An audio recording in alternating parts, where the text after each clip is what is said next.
Hello မင်္ဂလာပါ Easy Money Channel နေပြီးကြိုဆိုပါရစေဒီနေ့ဗီဒီယိုလေးကတော့ကျွန်တော်တို့မြန်မာပြည်နေပြီးတော့မှ Pocket Option မှာဘယ်လို deposit လုပ်မလဲပတ်စံဘယ်လိုထည့်ပြီးတော့မှ trade လုပ်မလဲစတဲ့အရာလေးတွေကိုပြောပြသွားမှာဖြစ်ပါတယ်ဆိုတော့ဒီဗီဒီယိုလေးကိုအစနေဆုံးပြီးကြည့်ဖို့လည်းတိုက်တွန်းချင်ပါတယ်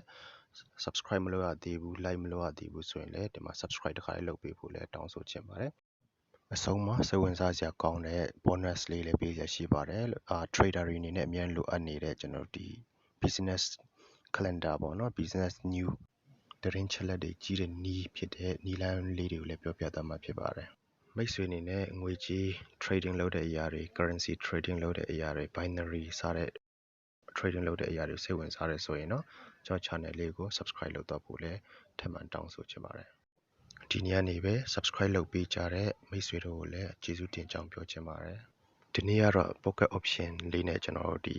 ီဘယ်လို deposit လုပ်မလဲဆိုတာပြောပြသွားမှာဖြစ်ပါတယ်တကယ်လို့မိတ်ဆွေက verification လုပ်ဖို့ရန်အတွက် passport တို့ license တို့မရှိဘူးဆိုရင်တော့မိတ်ဆွေအနေနဲ့ကျွန်တော်အရင်က share ထားတဲ့ video လေးကိုကြည့်ပေးခြင်းအပြင်မြန်မာပြည်နေပြီးတော့မှရောင်းဝယ်လုပ်လို့ရတယ်ဆိုတဲ့အကြောင်းလည်းသတင်းကောင်းလေးထပ်မံပြီးပြောပြချင်ပါတယ်ဟုတ်ပြီဒါကတော့ pocket option ပေါ့နော် pocket option မှာဆိုရင်တော့ကျွန်တော်တို့ဒီမှာ demo account နဲ့စပြီး trade မယ်ဆိုရင်သူဘက်ကနေပေးထားတဲ့ပမာဏရှိတယ်အဲ့ဒါလေးနဲ့ကျွန်တော်အစမ်းသဘောအနေနဲ့အရောင်းဝယ်တွေလုပ်လို့ရမယ် pocket option ကိုစဖွင့်ဖွင့်ချင်းမှာတော့ဒီလိုမပေါ်ဘူးပေါ့နော်ဒါတော့ကျွန်တော်ဆွဲထားတဲ့ indicator တွေဖြစ်တယ်ဆိုတော့ဒီမှာသူရဲ့ပုံစံလေးကတော့ဒီလို line လေးနဲ့ပဲပေါ်နေမယ်ဆိုတော့ကျွန်တော် indicator လေးတွေကျွန်တော်တစ်ချက်ပြန်ဖြုတ်လိုက်မယ်ဆိုတော့ဒီတိုင်းလေးမြင်ရမယ်ပေါ့နော်ဒီလိုအလွတ်တိုင်းမြင်ရမယ်ဖြစ်တယ်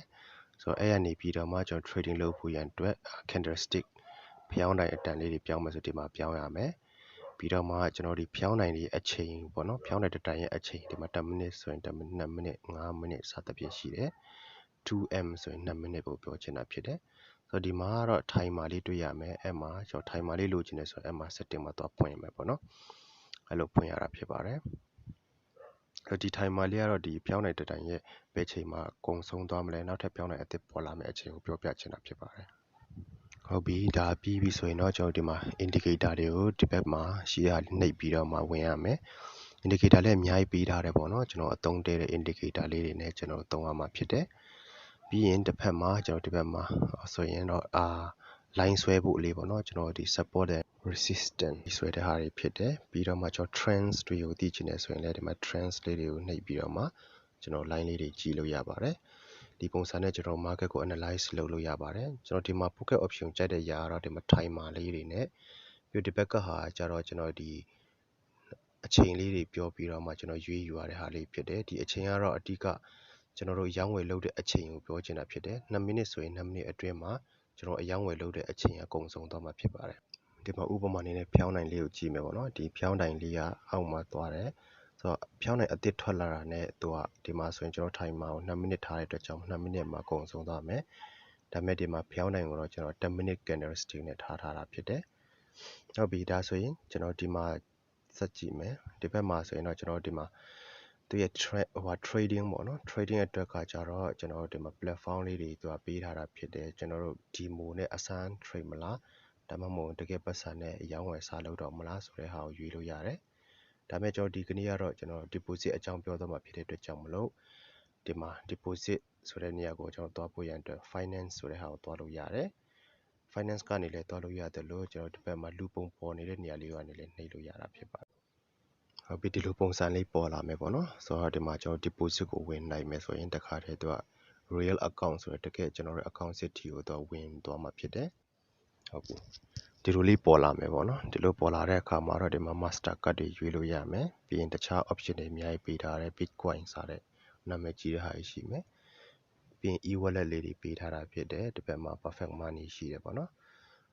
ကျွန်တော်ကတော့ perfect money ကိုအဓိကအသုံးပြုပြီးတော့မှဒီမှာdeposit လုပ်ပြသွားမှာဖြစ်ပါတယ်လို့ဟုတ်ပြီ perfect money အကြောင်းမသိသေးဘူးဆိုရင်တော့ perfect money အကြောင်းခဏနေကျွန်တော်ရှင်းပြသွားမှာဖြစ်ပါတယ်ဆိုတော့ဒီမှာ perfect money ကိုကျွန်တော်နှိပ်လိုက်တယ်ဆိုရင်တော့ perfect money နဲ့ကျွန်တော် deposit လုပ်တော့မှာဖြစ်တဲ့အတွက်ကြောင့်မလို့သူရဲ့ page တွေကိုသွားဆွဲခေါ်သွားတယ်ဒီလိုပုံစံလေးပေါ်လာတယ်ပေါ့နော်ဒီမှာကတော့ဒေါ်လာ100လို့သွားရေးထားတယ်ဒါပေမဲ့ကျွန်တော်အနည်းဆုံး deposit လုပ်လို့ရတာကတော့$10ဖြစ်တယ်ဆိုတော့ဒီ perfect money ဘက်ကနေပြီးတော့မှကျွန်တော်တို့ commission fee ကောက်တာလေးတွေတော့ရှိတယ်ပေါ့နော် pocket option ကနေပြီးတော့မှတော့ကျွန်တော် commission fee မဖြတ်ဘူး deposit ကတော့များနိုင်တဲ့လောက်များပေါ့နော် no limit လို့ရေးထားတာဖြစ်ပါတယ်ဆိုတော့ဒီမှာတော့ကျွန်တော်တို့ကတော့$10နဲ့ပဲလုပ်မယ်100တွေစသဖြင့်လုပ်တယ်ဆိုရင်တော့ဒီမှာကျွန်တော် promo code တွေရတယ် promo code ရတာတွေကိုအဓိကမသုံးဖို့အရေးကြီးတယ် promo code သုံးတယ်ဆိုရင်တော့ကျွန်တော် bonus ရမယ် bonus ရတာကတကယ်မှာအလုပ်မဖြစ်ဘူးပေါ့နော်ဒါကြောင့်ဒါလေးကိုတော့ကျွန်တော်သတိပေးခြင်းတယ် promo code တွေထည့်ပြီးတော့မှကျွန်တော်တို့ bonus တွေမယူဘဲနဲ့ဒီမှာ$10လေးနဲ့ပဲစမှာဖြစ်ပါတယ် beginner ဖြစ်တဲ့အတွက်ကြောင့်မို့ပေါ့နော်$10လေးနဲ့စပြီးတော့မှ continue ကိုနှိပ်လိုက်မယ်ဆိုတော့ continue ကိုနှိပ်လိုက်တဲ့အခါမှာဒီမှာ loading ဖြစ်ပြီးတော့မှတခါတည်းတန်းရောက်သွားပြီဆိုတော့ဒီဘက်မှာကျွန်တော်တို့တွေ့ရတဲ့အတိုင်းပဲပေါ့နော်ဒါတော့ကျွန်တော်တို့ကို review သဘောမျိုးပေးထားတဲ့အရာလေးဖြစ်ပါတယ်ဟုတ်ပြီဒါဆိုရင်ဒီမှာကျွန်တော် make payment ကိုနှိပ်မယ်နော်ဆိုရင်ဒီကိုရောက်လာပြီ make payment ကိုနှိပ်ပြီးသွားပြီဆိုရင်ဒါမှာတော့ member ID တို့ဘာလို့ကတော့ကျွန်တော်မှာအရင်တစ်ခေါက်ထည့်ပြီးသားဖြစ်တဲ့အတွက်အကုန်ပေါ်နေတာပေါ့နော် make ဆွေအနေနဲ့ကတော့မပေါ်ဘူးဖြစ်မယ်အဲ့မှာကိုယ့်ရဲ့ perfect money ရဲ့ member ID ပေါ့နော်အဲ့ဒါလေးကိုထည့်မယ်ပြီးရင် password လေးကိုထည့်မယ်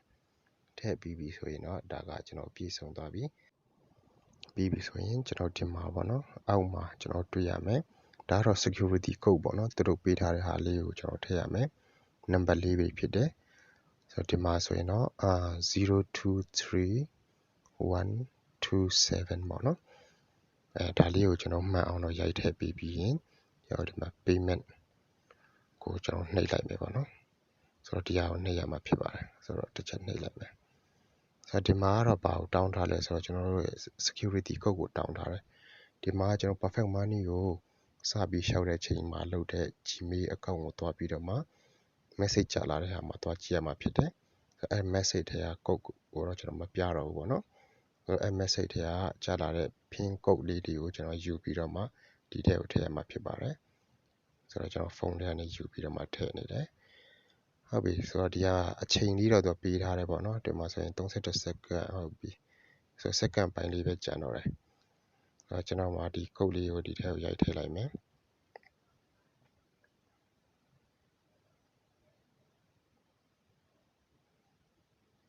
ဒါဆိုရင် continue နှိပ်လိုက်ပြီပေါ့နော်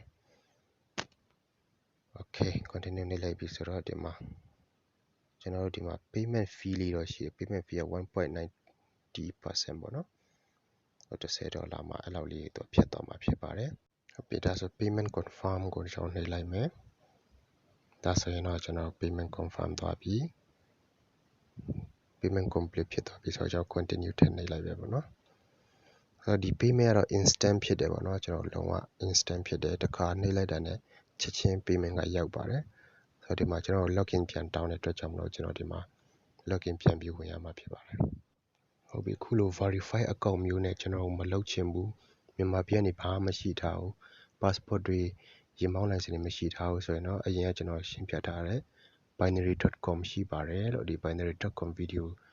လေးတွေသိချင်တယ်ဆိုရင်လည်းအရင်ဗီဒီယိုလေးကိုတစ်ချက်ပြန်ကြည့်လို့ရပါတယ် binary.com မှာဆိုရင်တော့ကျွန်တော်တို့ဘာမှမလိုအပ်ဘူးပေါ့နော်ဆိုတော့တခါတည်းကျွန်တော်တို့ဒီအရောင်းဝယ်တွေ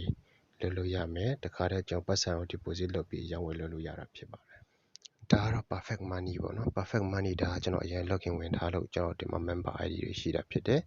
တကယ်လို့ login မဝင်ရသေးဘူးဆိုရင်ဒီမှာ sign up ပေါ့နော် sign up ကိုနှိပ်ပြီးမှဝင်မယ်ဆိုရင်တော့ပုံစံလေးတစ်မျိုးပေါ်လာတယ်ဟုတ်ပြီဒီလိုပေါ်လာတယ်ဒီမှာကျွန်တော် account name တွေစာထည့်မယ်ပေါ့နော်ဒါတွေကတော့အရင်မခက်ဘူးကိုယ်တိုင်လိုက်လုပ်လို့ရတယ် perfect money account ဖွင့်ဖို့ရန်ဖြစ်တယ်ဆိုတော့ဒီမှာ full name ထည့်မယ်ပြီးရင် CD စတဲ့ဟာလေးထည့်မယ် address လေးတွေထည့်မယ် country ထည့်မယ်ပေါ့နော်ဆိုတော့ဒီမှာ zip code ကကြတော့ကျွန်တော်တို့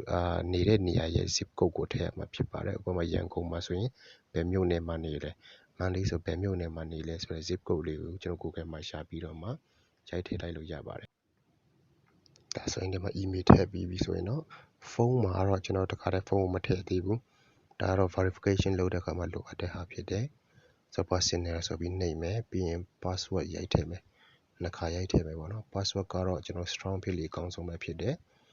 ပြီးပြီဆိုတော့ဒီက number လေးတွေကိုကျွန်တော်ဒီထဲမှာပြန်ပြီးရိုက်ထည့်ရမယ်ပြီးရင် I agree ပေါ့နော်ကျွန်တော်တို့ရဲ့ term တွေကို agree ဖြစ်တယ်ဆိုပြီးတော့မှကျွန်တော် register လုပ်လိုက်ရင်ဒီလိုလေးပေါ်လာမှာဖြစ်တယ်